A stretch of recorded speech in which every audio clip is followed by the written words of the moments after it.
Andy and I have done some research on how competition has changed over the past decade or 15 years, and it's quite striking. We find that turbulence has increased in terms of the shifting around between the leaders and the laggards in different industries.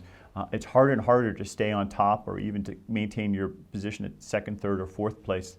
So that sense that many executives have that we're in a more disruptive world is borne out by the data. We also find that those who win tend to win bigger than ever before. They get even bigger market shares. Their profitability, the gap between the top quartile and the bottom quartile, is larger than it was before.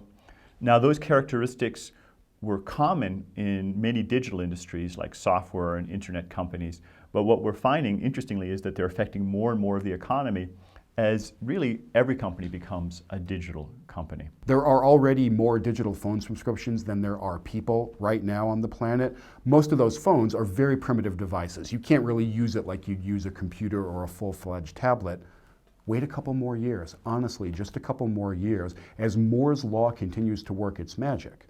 Those devices, are powerful devices, are going to become so cheap, billions of people are going to have access to them. That makes them more likely to become to form communities, to become consumers, but most important for our point of view, they are going to join the community of potential innovators around, brains out there who can come up with a real eureka, who can work together to advance our knowledge on things, and who can contribute to this global pool of talent and innovation and energy.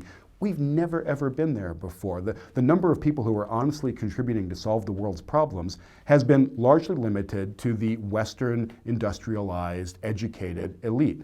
That's not going to be the case for very much longer. So when I put myself in the shoes of a pretty far future historian and look back, it's impossible for me to believe that they're not going to say, man, that artificial intelligence was a big deal. And then at last, the global interconnection of the world's population, that happened in the early decades of the 21st century. And look at everything that led to.